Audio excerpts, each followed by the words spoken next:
Ya, Presiden Joko Widodo sudah bertemu dengan mantan Ketua PP Muhammadiyah Syafi'i Ma'arif. Syafi'i Ma'arif menangkap ada isyarat reshuffle yang sangat jelas. Presiden Jokowi sudah juga mengumpulkan 11 ekonom di Istana Merdeka untuk memperoleh pandangan berimbang dari pihak ahli mengenai kondisi perekonomian yang terjadi saat ini. Sementara tadi juga kita sudah lihat bersama Mendagri Cahyokumolo mengumumkan kepada publik ada menteri yang mengkritik Presiden dan Presiden sudah punya catatan atau rekamannya. Apa sebetulnya arti semua ini?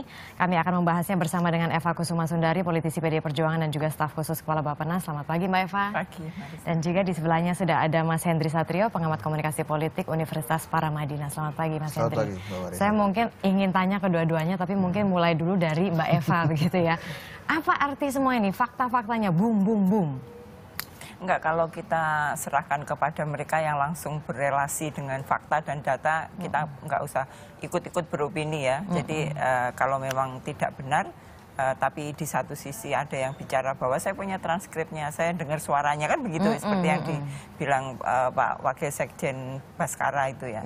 Jadi biarkan aja lah yang langsung mempunyai data dan fakta itu untuk saling menguatkan ke publik sebetulnya fakta yang sebenarnya itu seperti apa gitu. Tapi sejauh ini memang nama yang santer disebut-sebut seperti tadi kita juga sudah mendapatkan pernyataan, itu adalah Ibu Rini Sumarno. Katanya dialah perempuan, menteri perempuan yang memang mengkritik Presiden Joko Widodo. Betul kan demikian? Nah, aku nggak mau untuk betul atau enggak, karena aku sendiri nggak berpegang, nggak mempunyai data tentang itu ya. Jadi silahkan siapa yang mempunyai rekaman ya, dan katanya sudah diperdengarkan di beberapa orang, ya biar mereka aja yang kemudian membuktikan itu.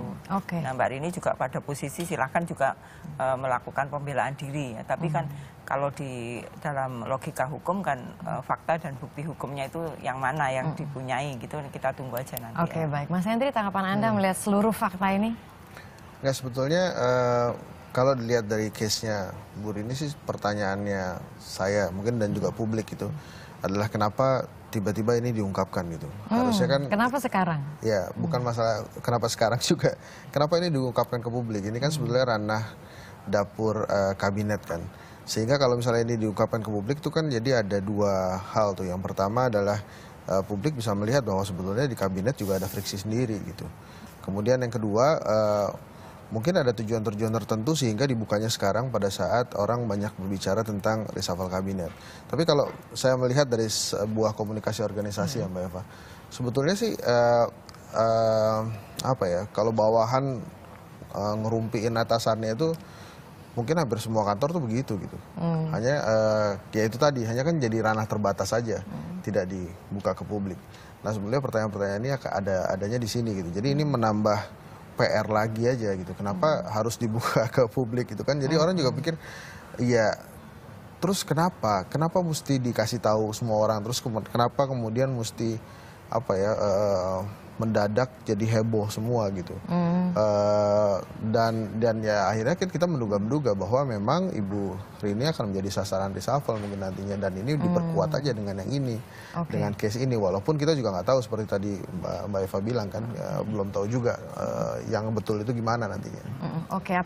Kemudian muncul juga pertanyaan bahwa apakah ini merupakan sebuah strategi untuk kemudian seperti tadi Anda katakan tadi ada reshuffle, kemudian nanti memasukkan kader partai tertentu gitu. Misalnya kader PDI Perjuangan memang selama ini kan seperti kita lihat pergerakan politiknya adalah ya memang menginginkan dong kadernya lebih banyak duduk di kursi kementerian gitu. Iya, ya.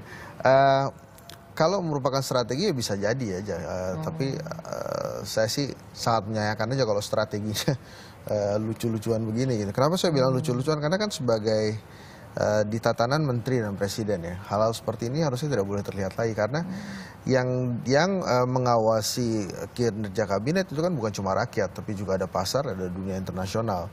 Kalau misalnya begini, saya misalnya ternyata Bu Rini stay di kabinet gitu ya, nah itu apa yang akan terjadi ke depannya? Jadi menurut saya ini sih lebih banyak ekses negatifnya. Tapi kalau misalnya tadi dibilang adalah ini adalah sebuah strategi politik ke depan gitu, wah saya sangat menyayangkan gitu hal ini terjadi, karena walaupun memang ada keinginan dari parpol-parpol untuk menambah jatahnya di kementerian, tapi menurut saya kan parpol-parpol itu kalau ditanya hak prerogatif presiden, hak prerogatif presiden, ya kembalikan saja ke sana gitu, di hak prerogatif presiden.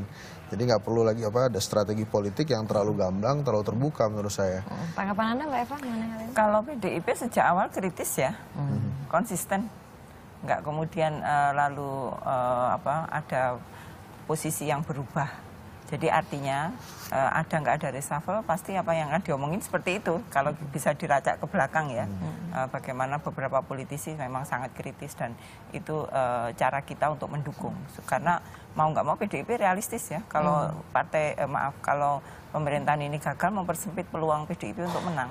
Jadi kepentingan kita adalah bagaimana menjaga agar supaya Pak Jokowi itu sukses terus, itu yang pertama. Jadi kalau masalah strategi enggak juga, karena ini sikapnya konsisten sejak awal ya, dan bahkan tidak aja kepada menteri, ke Pak Jokowi juga kita kritis ya.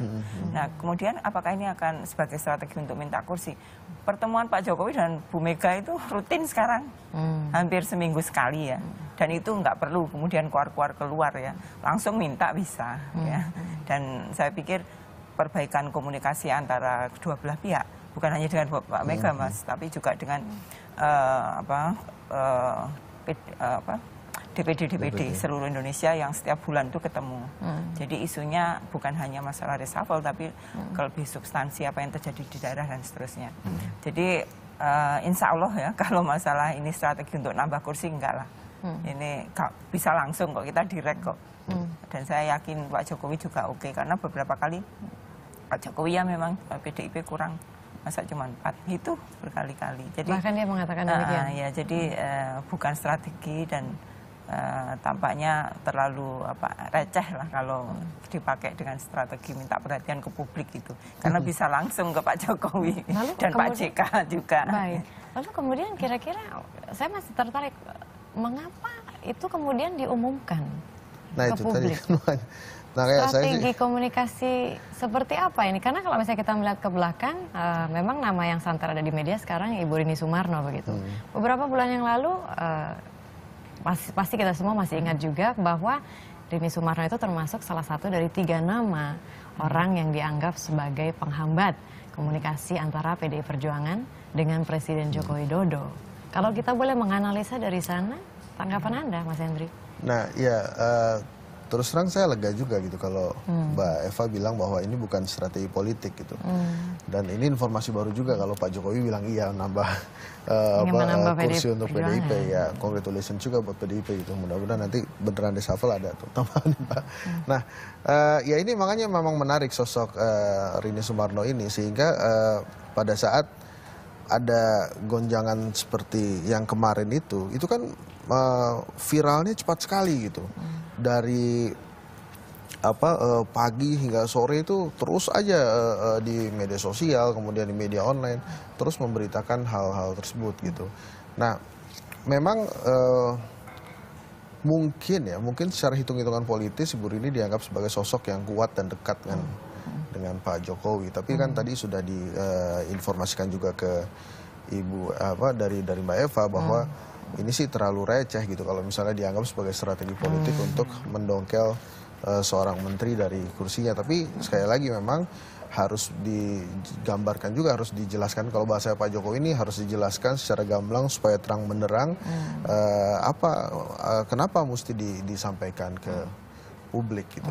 Oke, baik. Kalau misalnya kita bicara mengenai reshuffle, bahkan ada kalau misalnya di kalangan media itu mendengar bahwa kira-kira mungkin sepekan ke depan reshuffle ini akan terjadi. Ada juga yang mengatakan setelah Lebaran mungkin langsung akan di reshuffle gitu. Kalau kita bicara mengenai tim kerja Jokowi, tim kerja Jokowi yang sekarang sebetulnya harus disoroti dan butuh perbaikan sehingga butuh reshuffle, itu yang mana, Mbak Eva? Saya pikir semua sepakat ya, baik dari perspektif oposisi maupun koalisi, bahwa tim ekonomi ini yang menjadi persoalan, karena bagaimanapun juga kan dampaknya langsung ya kepada keseharian dan menjadi kepentingan praktis kita sehari-hari. Jadi sangat riskan bagi keberlanjutan pemerintahan ya, dan juga keberlanjutan bagi program-program yang lain, karena itu menjadi necessary condition kan kalau masalah ekonomi itu.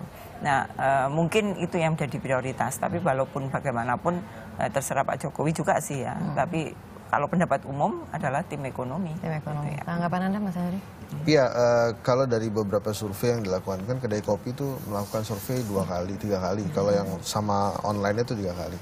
Ini memang yang perlu disorot itu ya politik dan ekonomi gitu terutama karena memang ya kalau dari hasil survei kenapa masyarakat tidak puas dengan pemerintahan Jokowi JK yang menjadi jawaban mereka pertama adalah melambungnya harga-harga tinggi sekali gitu. Nah ini memang ada kaitannya dengan keberadaan atau kinerja kementerian-kementerian di bawah Menko Perekonomian. Walaupun Jadi itu semuanya gejala umum ya, Iya. kita harus fair juga ya, dimanapun seluruh negara nasional currency-nya pada jeblok semua kan ya, termasuk kita walaupun Indonesia relatif lebih bagus misalkan dibandingkan dengan Rusia misalkan yang memang jatuhnya luar biasa. Nah perimbangan informasi inilah yang saya juga merasa nggak fair kalau ekonomi doang salahnya karena memang umum trennya lagi slowing down gitu. Betul, ya secara makro memang seperti itu kan.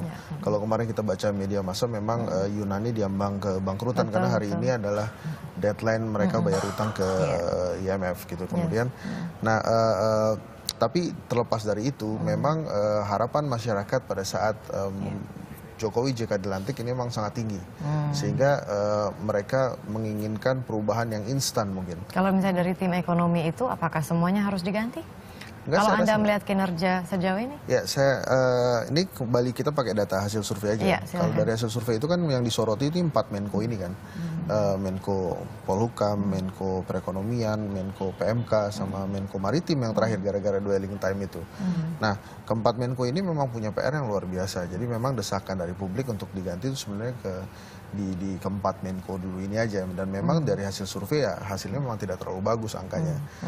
Nah, sebetulnya PR besar ini di kabinet ini juga harus berintegrasi atau kerjasama dengan lembaga-lembaga negara yang lain, misalnya Bank Indonesia, gitu ya. Kalau masalah nilai rupiah, ini kan tugasnya Bank Indonesia, sehingga bagaimana dia bisa menjaga dengan melakukan tindakan-tindakan kreatif atau program kreatif gitu ya, misalnya terobosan-terobosan supaya bisa menahan nilai rupiah tidak terus terpuruk gitu. Tidak mengeluarkan statement-statement yang akhirnya bisa membuat jadi nggak bagus gitu misalnya. Dan yang paling penting adalah bagaimana ini dijaga sehingga saya paham juga kalau misalnya ternyata publik tuh was-was juga melihat perekonomian begini, harga-harga makin naik, rupiah makin turun. Kan nggak semua juga bisa mengerti bahwa inilah kondisi ekonomi global gitu kan.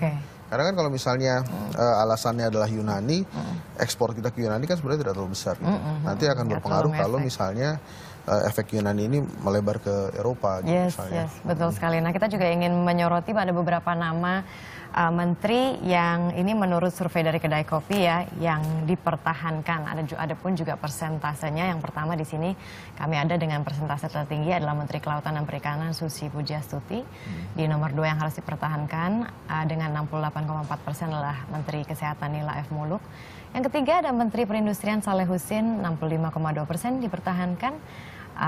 Ada juga Menteri Pertahanan Ria Mizar Triakudu, 64,4% dipertahankan. Nah, Anda bisa jelaskan survei ini? Nah, gini, sebetulnya hasil survei ini kan setelah hasil survei kita FGD. Kenapa?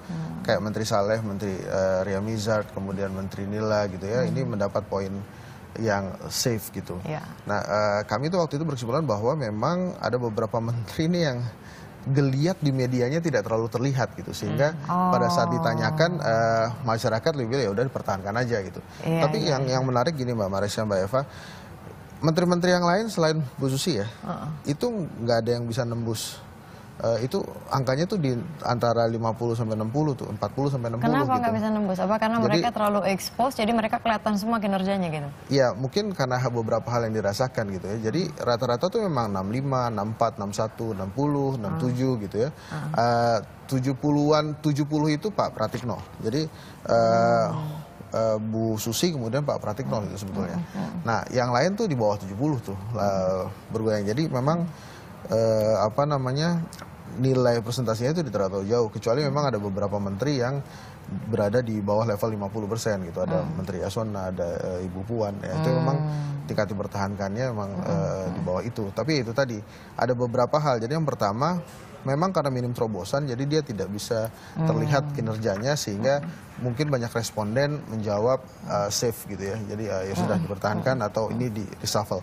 Tapi memang ada beberapa menteri yang memang dipertanyakan gitu, kenapa dia masuk di kabinet sehingga apapun hasilnya, apapun gebrakannya ya sudah hasilnya tidak terlalu baik juga gitu. Tapi emang ada beberapa menteri yang sebetulnya kinerjanya bagus, cuma pencitraannya nggak bagus. Jadi akhirnya ya udah, jadi akhirnya tidak masuk ke menteri-menteri yang layak dipertahankan. Yang tinggi ini. Anda mau menanggapi mengenai survei yang baru saja kita lihat? Iya, ada Ria Mizatria Kudu tuh dari dulu memang orang dekat PDI Perjuangan juga ya, Bu? Orang dekat semua Ibu Mega? dekat sih.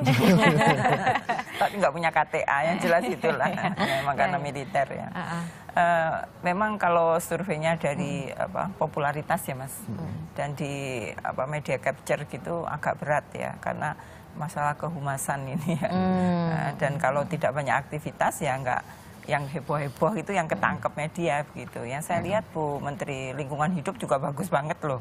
Terobosannya banyak, cuman aku nggak ngerti di mana blockingnya kok bisa nggak ke media begitu. Jadi menurut Anda sebetulnya dari misalnya kementerian itu secara keseluruhan kita anggap 100%. Yang perlu untuk diperbaiki, tim yang harus diganti itu berapa persen dari keseluruhan, Mbak Eva? Kalau saya ngomong nama nggak bisa lah ya. Iya, nggak usah nama, tapi kita ngomong persentase. Yang prioritas masih ekonomi ya saya melihatnya. Dan yang kedua saya setuju tadi politik. Karena bagaimanapun ini komunikasi kita ke publik ya. Dan kinerja sehari-hari itu ya di politik yang sifatnya wacana ya. Tapi yang perut itu kan juga mendesak juga gitu. Jadi dua hal inilah yang mungkin harus diotak-atik ya. Dikombinasinya juga bagus. Walaupun tadi ada juga yang menyatakan kayak sudah hopeless ya. Udah biarin aja, mau ngapain aja biarin gitu, ada juga ya. Dan harapan saya sih semua stick on prioritas yang sudah di set up oleh Pak Jokowi untuk masing-masing menteri.